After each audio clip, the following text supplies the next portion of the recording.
जय माताजी केम छो बधा मजामां तो स्वागत है तमारा बधानो આજના એક નવા વિડીયોમાં અને અત્યારે છે ઘડિયાળમાં 10 થઈ ગયા છે અને 10 વાગે જો બધું કામ કરીને ફ્રી થઈ ગયા છીએ આજ તો જો બધું કામ 10 થયું ને સ્ટાર્ટ થઈ ગયું ને હવે મારે મશીને બેસવાનું હોય એટલે મશીને બેસી જઈને એ પહેલાં મારે છે ને મુખવાસ બનાવવાનો છે તો જે બધા તલ છે ને સાફ કરી લીધા છે જો કે સાફ કરેલા જ હતા તો હવે આપણે મુખવાસ બનાવવાનો છે ને તો આને થોડીક વાર આપણે પાણી નાખી અને ગરમ કરી નાખીએ 5-10 મિનિટ ગરમ થવા દઈને એટલે એકદમ તલ છે ને સરસ પોચા પડી જાય એમને પછી એને આપણે તડકે સૂકવી દઈએ એટલે પછી આપણે બપોર પછી શેકી નાખશું એટલે મુખવાસ થઈ જાય. હમણાં જો મુખવાસ હાવ ખલાસ થઈ ગયો તો એટલે બનાવવો જ પડે એમાં તો અત્યારમાં ચોંકો તલ છે ને પહેલાં આપણે પલાળી દઈએ અને પછી સૂકવી દઈએ એમને. મિસુબેન સવારમાં સ્કૂલે વહી ગયા એટલે એને તો વહેલું જવાનું એટલે સવારમાં તો ક્યારેક જ અમે ફ્રી થાય તો બ્લોગ ચાલુ કરવાનો વારો આવે ને સવારમાં કંઈ ફ્રી થતા નથી તો હાલો આપણે આને છે ને પાણીમાં પલાળી દઈએ. તલ છે ને એ આપણે થોડીક વાર માટે ગરમ મૂકી દીધા છે પાણી નાખી અને હવે આપણે એમાં સ્વાદ પ્રમાણે મીઠું નાખી દઈએ તો થોડુંક મીઠું નાખીએ અને થોડુંક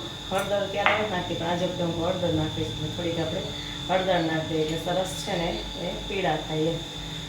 તો હવે આપણે 10 મિનિટ ઉકળવા દઈશું અને પછી આપણે તડકે સૂકવી દેવું. જે આપણે તલ સૂકવા હતા ને તો સરસ મજાના તલ સુકાઈ ગયા છે અને આ વખતે મેં કીધું એમ કે આપણે પીળા કર્યા હતા હળદર તો સેજ પીળા જો દેખાય છે તો સુકાઈ જાય એટલે હળદરનો કલર તો થઈ જાય. હવે આપણે છે ને આને અત્યારે ટાઈમ મળશે પછી શેકી લેશું અને જો આ કેળા પડ્યા હતા ને કાચા કેળા હમણાં એક દિવસ કેળાનું શાક તો બનાવ્યું હતું પણ હજી થોડાક પડ્યા હતા ને તો આજે કેળાની વેફર બનાવી છે તો બધા કેળા છે ને છાલ ઉતારી લઉં અને પછી આપણે લાઈવ વેફર કેળાની બનાવી નાખીએ.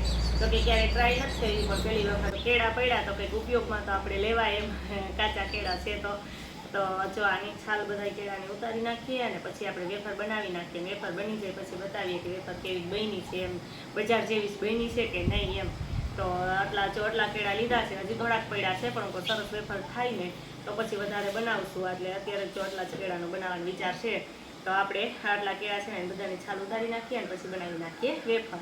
હમણાં કીધું તેમ કે કેળાની વેફર બનાવી છે તો કેળાની છાલ ઉતારી અને આપણે પાણીમાં નાખી દીધા છે નકર તો કાળા પડી જાય એમ.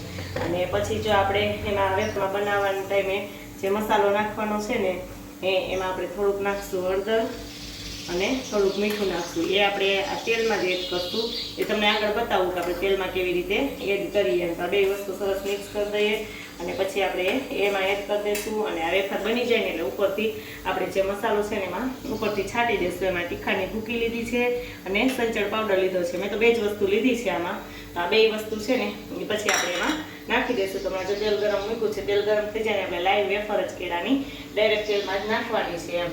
તો હવે તેલ ગરમ થઈ જાય એટલે આપણે વેફર બનાવવા માંડીએ.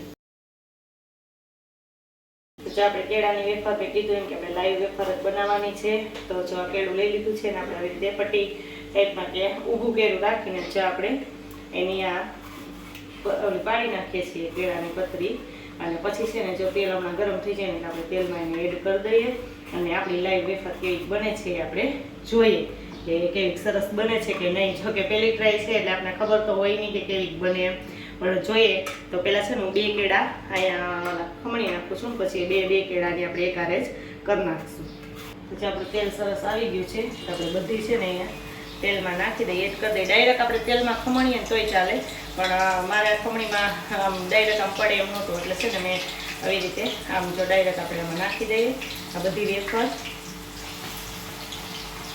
અને પછી જો આપણે તમે કીધું એમ કે આપણે જે આ બનાવ્યું હતું થોડુંક મીઠું અને હળદર નાખીને તો આપણે 2 ચમચી છે ને આમાં એડ કરશું.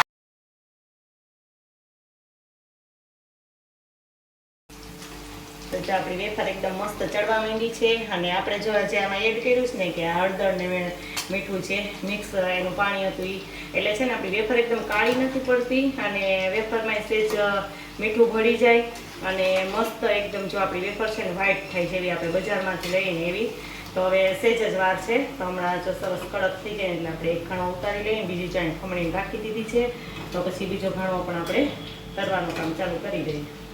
મસ્ત મજાની જો કેળાની વેફર છે ને બનીને તૈયાર થઈ ગઈ છે અને એકદમ મસ્ત જો બજાર જેવી જ બની છે.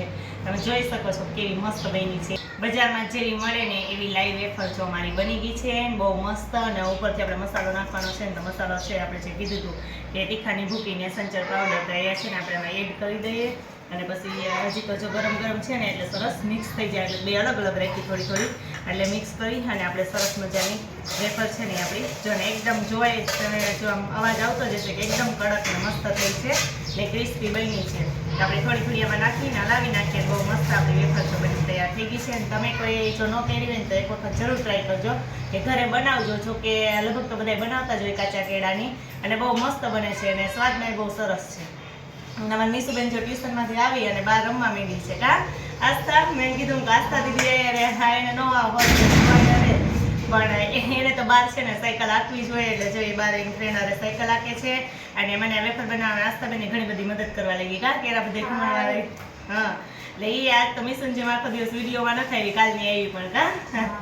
તો અમે બે થઈને જ વેફર બનાવી નાખી છે અને હાલો અત્યારે 6:30 થઈ ગયા છે. રસોઈનું બહુ મોડું થાય છે તો ફટાફટ રસોઈ બનાવી નાખીએ અને અમારી વેફર કેક બેરી છે કોમેન્ટમાં જરૂર કહેજો. મસ્ત મજાના ગોલા મગાવી લીધા છે ને ખાવા માંડ્યા ગોલા.